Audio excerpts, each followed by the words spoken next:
Les damos la bienvenida a nuestros compañeros y docentes.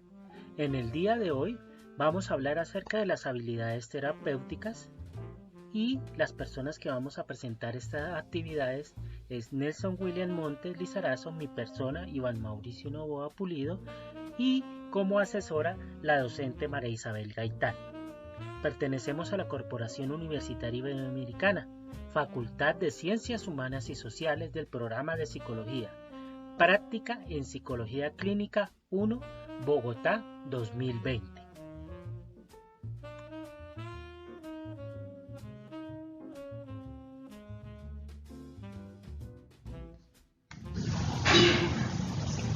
Terapias de primera generación. Habilidades terapéuticas.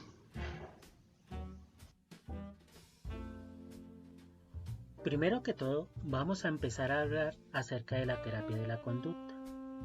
En el año de 1964, el profesor Eysen define la terapia de la conducta como el intento de cambiar el comportamiento humano y las emociones de manera beneficiosa con base en las leyes de la moderna teoría del aprendizaje.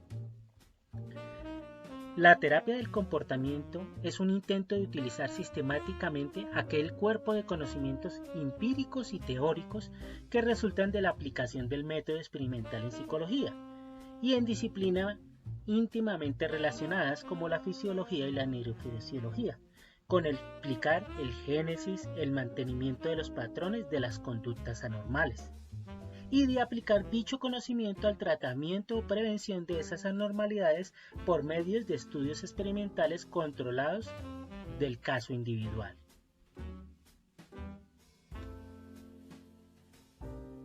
Aquí vamos a hablar acerca del surgimiento de la terapia de conducta. Esta terapia de conducta se da en la etapa que corresponde a la primera generación. La primera generación consta de las teorías de aprendizaje, análisis condicionado y aplicado y neoconductismo mediacional.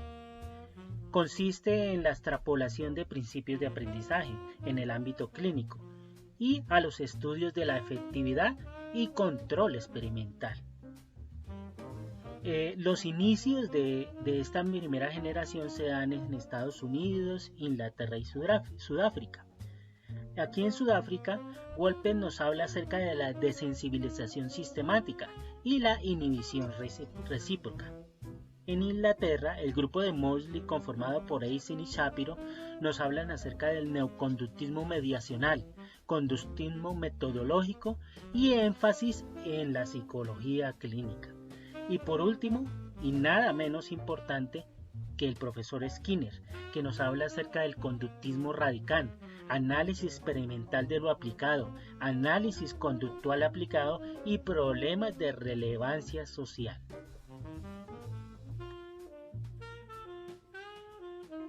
Tras el breve resumen que hizo nuestro compañero Nelson acerca de las habilidades terapéuticas y las terapias de primera generación, vamos a entrar en el campo de las habilidades.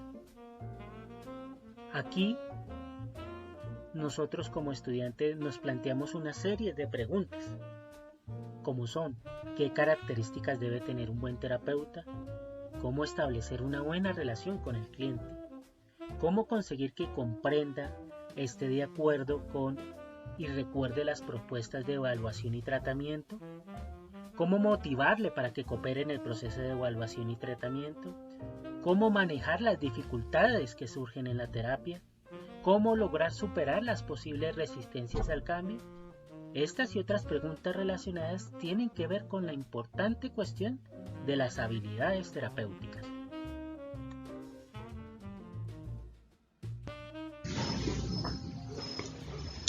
Un aspecto fundamental de la situación terapéutica es la relación entre terapeuta y cliente.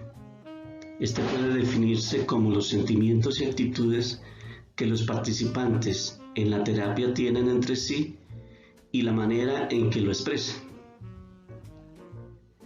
Goldstein y Meyer definen una relación terapéutica o positiva como sentimiento de agrado, respeto y confianza por parte del cliente hacia el terapeuta combinados con sentimientos similares de parte de este hacia el cliente.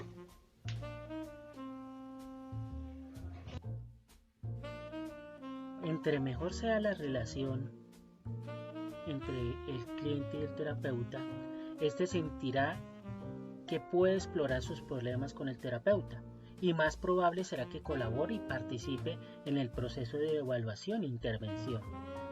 El terapeuta y el cliente deben experimentar un sentimiento de nosotros, construir un equipo, una alianza de trabajo conjunto hacia la consecución de los objetivos terapéuticos que se quieren obtener.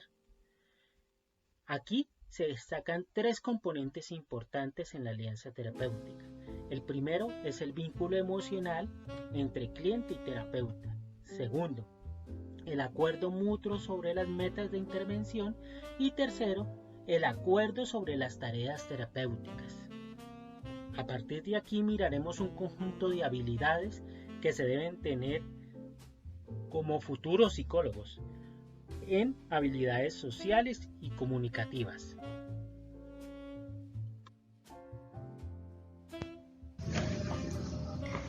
Las habilidades sociales consisten en todas aquellas acciones o habilidades para transmitir información y persuadir, están orientadas hacia la realización de la entrevista, por ejemplo, como saber escuchar, saber formular, poder realizar preguntas abiertas y cerradas y reformulaciones que nos lleven a la síntesis y al reflejo de sentimientos. Es saber iniciar y concluir la entrevista. En sí, las habilidades sociales son las que nos ponen en relación con los demás, con mi mundo interno y externo.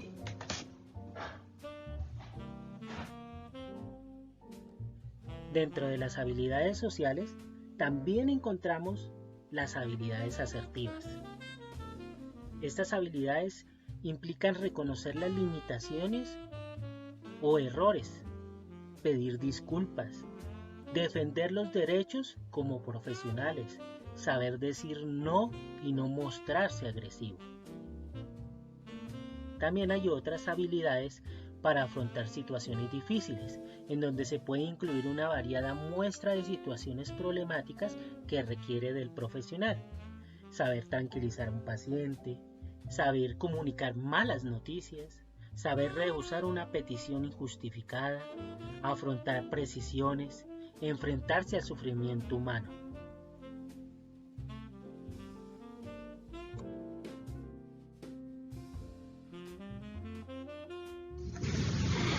Habilidades comunicativas, entonces se expresan o se viven o se practican a través de la lectura, de la escritura, del ejercicio del habla y el ejercicio de la escucha. Es un proceso de construcción y reconstrucción de significados, en el cual los participantes se encuentran en igualdad de posibilidades para relacionarse y expresarse. Es un proceso horizontal, bidireccional, participativo e interactivo, en el cual participan diversos actores sociales.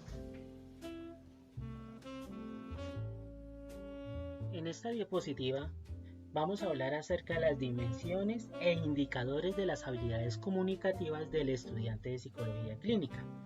Empezaremos primero con la dimensión cognitiva. Aquí el estudiante posee conocimientos sobre comprensión y construcción de significados. ¿Y cuáles son esos indicadores? Primero, explica el concepto de comprensión. También explica los niveles que hay. Caracteriza los significados de los mensajes de los sujetos con los que interactúa. Capta las ideas fundamentales de los mensajes y las diferencias de las que no son. Explica el contenido del mensaje que recibe. Explica el procedimiento para decodificar la información proveniente desde la evaluación psicológica hasta la intervención que se realiza. Explica los métodos de orientación y el manejo adecuado de la información que recibe el paciente y los familiares durante las actividades de promoción, prevención, intervención y rehabilitación que se realizan. Diferencia la intención comunicativa de un mensaje de finalidad del sujeto que lo emite. Explica las estrategias para obtener, evaluar y utilizar la información en general y la información que recibe del sujeto enfermo o sus familiares, así como los métodos psicodiagnósticos aplicados. Se caracteriza por tener un proceso de expresión oral y escrita del sujeto y explica los diferentes tipos de preguntas que se pueden plantear.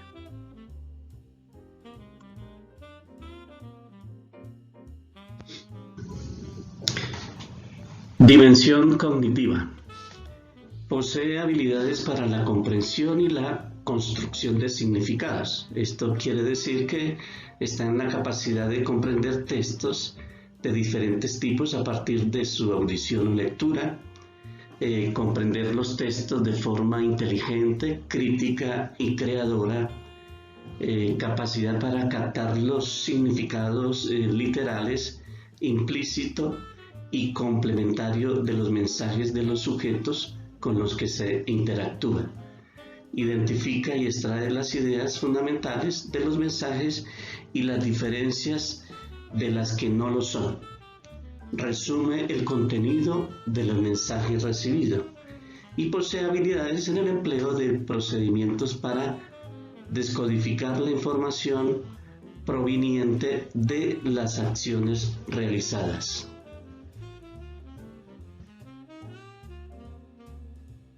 Otra de las habilidades que debe tener el psicólogo clínico es que valora críticamente las ideas emitidas en diferentes textos que haya escuchado o leído.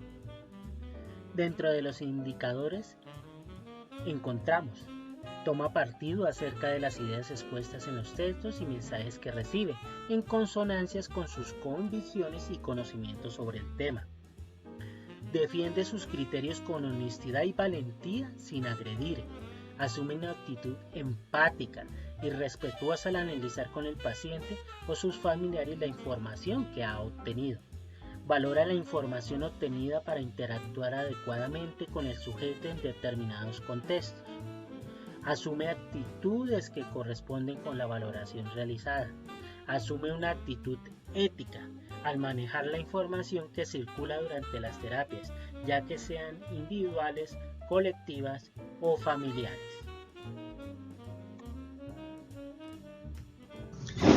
Dimensión comunicativa. Esta se caracteriza por poseer conocimientos sobre el proceso de comunicación humana. Define el proceso de comunicación humana, explica los elementos que intervienen en el proceso de comunicación, explica las funciones de la comunicación, determina los elementos para establecer una relación favorable, reconoce factores favorecedores y entorpecedores de la comunicación, explica los conceptos con fluidez, coherencia, flexibilidad, entre otros. Aquí en la dimensión comunicativa, el futuro psicólogo debe poseer habilidades para la comunicación humana, para expresar, transmitir, recibir mensajes de naturaleza verbal y no verbal. Y esto se va a lograr si ponemos en práctica estos indicadores que voy a mencionar a continuación. Primero, se posee un vocabulario amplio, un tono y timbre de voz adecuados. Se usa un vocabulario propio de la profesión y hace adecuaciones para relacionarse con el individuo sano o enfermo y con sus familiares durante el desarrollo de sus modos de actuación. Utiliza la ejemplificación, descripción o argumentación siempre que sea necesario para asegurar la comprensión de los mensajes, para influir sobre el sujeto sano o enfermo positivamente.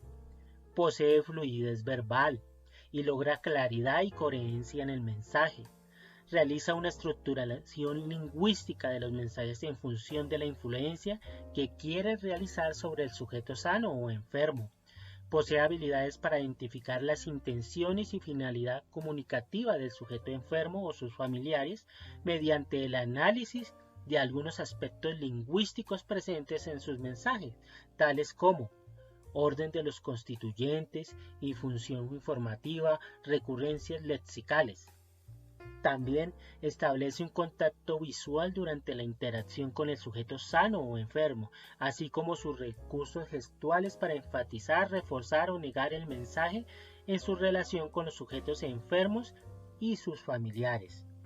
Elabora preguntas teniendo en cuenta las características biológicas, psicológicas y sociales del sujeto sano o enfermo. Crea un clima agradable para la interacción con el sujeto y sus familiares, de manera que logre confidencialidad, apego, acompañamiento y confianza. Escucha activa y atentamente al sujeto sano o enfermo y sus familiares. No interrumpe innecesariamente al sujeto sano o enfermo, salvo para realizar aclaraciones. Valora el estado emocional del sujeto sano o enfermo y sus familiares. Adopta una postura corporal adecuada y una expresión facial empática durante la interacción con el sujeto. Sintetiza las ideas claves expresadas por el sujeto. Sabe escuchar. Atención a la información no verbal, expresión facial y tono de voz.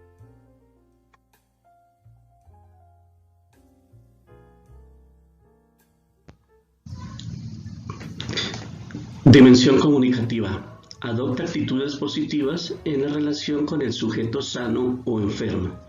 Es decir, saluda y se identifica ante el sujeto objeto de intervención.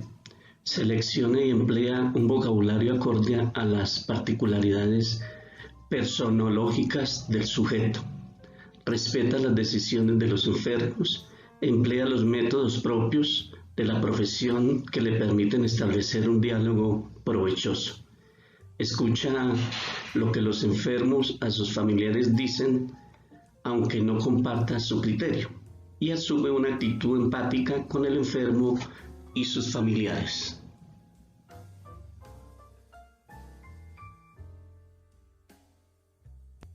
Aquí, en la dimensión sociocultural, otra habilidad importante es el conocimiento sobre el contexto. Aquí los indicadores nos explican los factores psicosociales relacionados con la salud y la enfermedad en el nivel individual, macrosocial y microsocial. También nos explica la situación comunicativa, qué caracteriza la personología social y culturalmente al sujeto sano o enfermo con el que se interactúa. Se describe las relaciones que se establecen entre los sujetos sanos o enfermos en la interacción comunicativa. Se explica la importancia de identificar el grupo y la clase social en la que pertenecen los sujetos sanos o enfermos con los cuales se interactúa. Se explica la importancia de valorar los resultados de las intervenciones y modos de actuación empleados para determinar las formas de comunicación a establecer con sujetos sanos o enfermos con que se interactúa.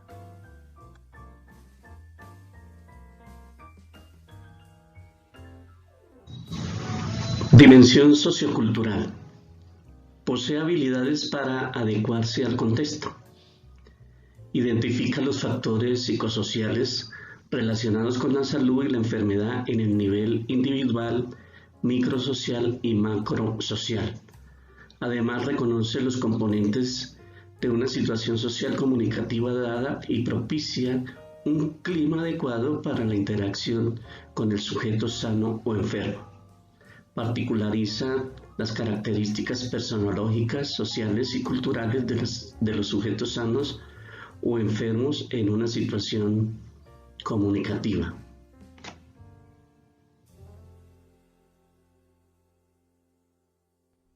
Dentro de la dimensión sociocultural encontramos actitudes relacionadas con el desenvolvimiento en diferentes contextos comunicativos. Aquí los indicadores tienen que ver con la influencia del contexto en lo que dice y cómo dicen las cosas al sujeto sano o enfermo.